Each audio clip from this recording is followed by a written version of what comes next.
Gimana sih, Mam? Meskipun agak capek-capek gitu, tapi ya alhamdulillah masih bisa beraktivitas.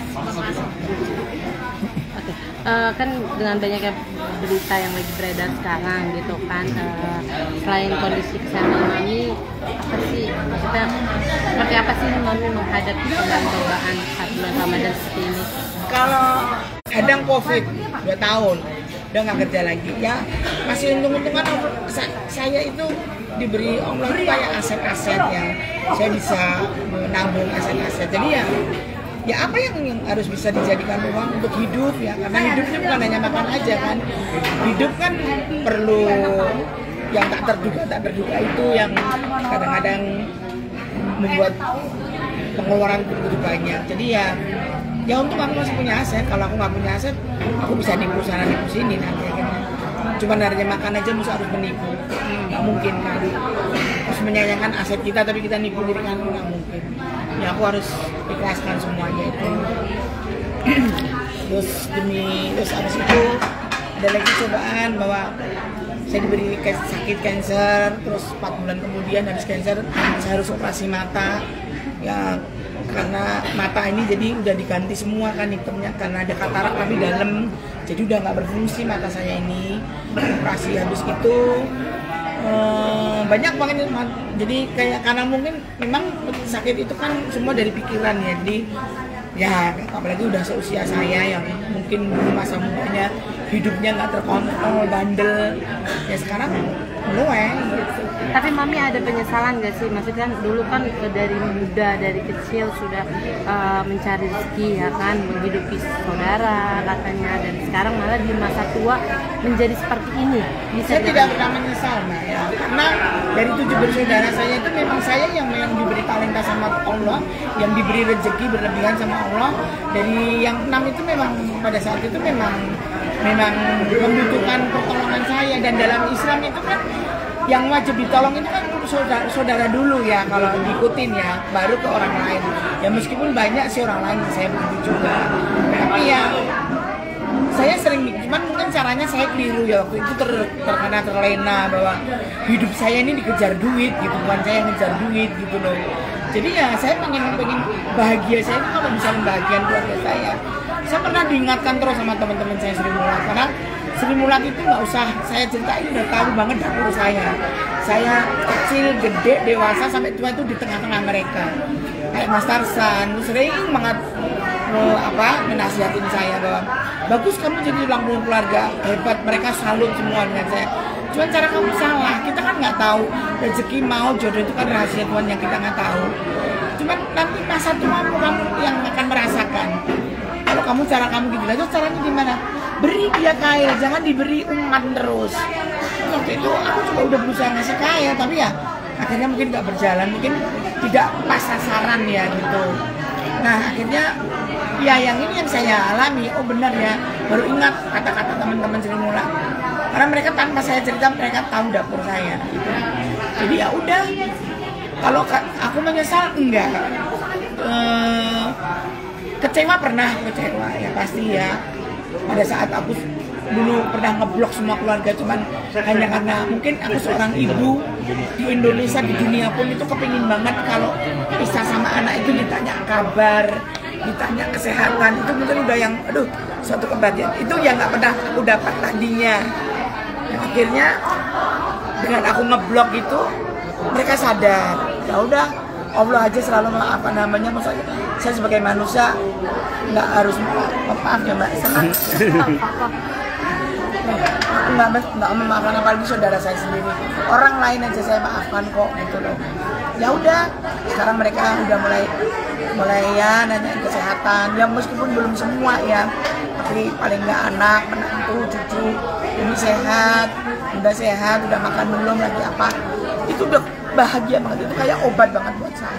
Tapi gimana sih anak-anak keluarga melihat Mbak Nunung sekarang tinggal di kosan gitu bersama suami, seperti apa nih? Ya itu kan kemauan saya, buat kemauan anak-anak saya.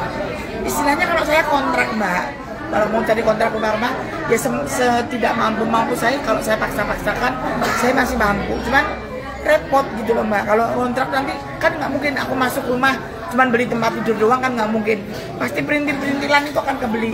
Ya nanti kalau bulan depan aku mampu bayar lagi, kalau enggak ya kan pindah-pindah lagi kan repot. Ya udah kos aja yang nyaman, cuman bawa badan, bawa baju. Dan aku merasa ya walaupun sebetulnya awal-awalnya sedih ya, sedih kaget gitu ya, oh kos kok kayak gini. Yang tadinya aku tuh juragan kos sekarang jadi kos gitu. Akhirnya ya udah aku jalani dengan ikhlas, terus aku terima dengan semuanya kan. Kenapa sih harta harus kita tangisin gitu loh? Toh sekarang Allah juga masih menolong saya kok. Pada saat saya kena cancer itu saya nggak punya apa-apa, uang aja nggak punya, terus harus operasi, harus pemeriksaan tahapnya yang banyak banget. Tapi Allah juga yang membantu saya dengan tangan-tangan teman-teman artis ya, semua hampir membantu saya. Terus saya kena operasi mata ini, saya dibantu salah satu rumah sakit terbesar di center di Menteng. Sepeser pun saya nggak mau ngeluarin uang. Terus saya buka warung, dibantu juga sama teman. Itu kalau nggak jalan Allah nggak akan terjadi semuanya. Berarti kan saya masih ditolong dong. Meskipun saya jatuh saya masih tertolong gitu. Ya ditolong tuh nggak yang harus ini tak kembalikan lagi harta kamu gitu, enggak kan. Mungkin pelan. Mungkin mau diangkat lagi derajatnya, amin, mudah-mudahan gitu. Tapi yang penting semua kekayaan, mau sakit mau apa itu ujian, mau harta banyak itu ujian. Baru sadar bahwa dulu saya diberi kemewahan, diberi apa sih yang nggak beli saya dulu. Saya beli mobil tuh kayak beli kacang deh. Saya jalan-jalan di mall, anak saya bilang, aku pengen mobil yang warna hijau itu, ambil. Saya bilang, iya bener mbak. Saya nggak terpikir kalau pikir saya berbuat baik. Ternyata yang berbuat baik itu belum tentu bener. Ternyata berbuat baik itu juga belum tentu bener ya gitu loh. Mungkin saya salah atau saya sendiri juga menyalahi kan. Saya pernah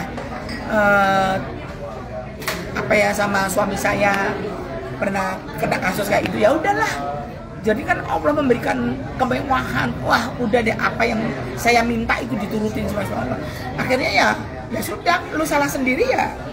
Ya disentil gitu aja habis. Sampai sekarang itu saya belum bisa berpikir loh, habisnya di mana ya gitu. Sampai belum bisa berpikir loh mbak. Segitu banyak aset saya loh mbak. Ada villa, kos-kosan itu ada 2, berapa puluh pintu ada 2.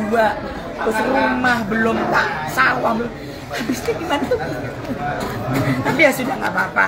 Yang penting sekarang itu paling utama saya cuma minta kesehatan. Karena saya diberi sehat, saya masih bisa beraktivitas. Karena sehat itu mahal sekali. Yang paling menguatkan Mami sendiri? Itu kan terus berjalan, berputar. Ini merupakan titik terendah nggak sih buat Mami? Atau apa sih yang bikin Mami kuat? Kalau titik terendah sebenarnya udah 5 tahun yang lalu Mbak. Saya ditinggal ibu saya. Ibu saya itu mendengar saya kena kasus sakit sampai tidak sakit berkepanjangan sampai tidak ada, itu saya itu bener-bener yang sampai sekarang belum bisa memaafkan diri saya sendiri. Sampai sekarang udah hampir 5 tahun saya belum berani ziarah ke makam ibu saya. Jadi masih merasa kayak belum kuat, hati saya belum kuat. Saya merasa aduh, kalau saya dikembalikan menjadi anak kecil lagi, masih ada ibu saya lagi, tuh akan gue cium terus kaki ibu saya, surganya kan ibu saya akan cium. Cuman ya semua udah takdir, udah dijalanin ya. Tinggal sekarang apa yang bisa saya lakukan ya, doa saya selalu saya kirimkan doa buat ibu saya, ayah saya, anak saya, semuanya. Terus saya tentang kesehatan saya. Mungkin Mami nanti cerita soal kemarin agak Raffi Ahmad turun tangan lagi ngebantu berkali-kali. Nah, itu kan memang Raffi kepengen ngerti kos saya ya, maksud saya larang. Kemudian mungkin giginya yang kepengen tahu. Ya seneng lah dibantu. Pasti ya. Sekarang kayak Mas Dedi yang mau cover saya operasi lagi, Mas Dedi Komposer. Saya nggak drama di sini, saya tuh real. Kalau bicara real, nggak ada yang saya kurangin, nggak ada yang saya tambahin. Kalau saya ingin memfitnah keluarga saya, itu pasti akan tuntut saya. Mereka kan punya keluarga, mungkin istrinya nggak terima, mungkin suaminya nggak terima, ya kan. Mereka diam semua karena memang sampai detik ini saya masih campur tangan saya itu masih ada buat mereka gitu loh. Dan saya tidak menjadikan keluarga saya hanya menjadi tulang punggung, wajar kan gitu loh. Terus kalau saya disumbang, dikasih, dibantu, saya nangis terharu, itu wajar dong mbak. Pada saat saya memang membutuhkan, saya memang lagi membutuhkan gitu loh. Gitu, jadi ya terharu, nangis dan seneng, dan saya yakin itu semua jalan Allah kok gitu loh.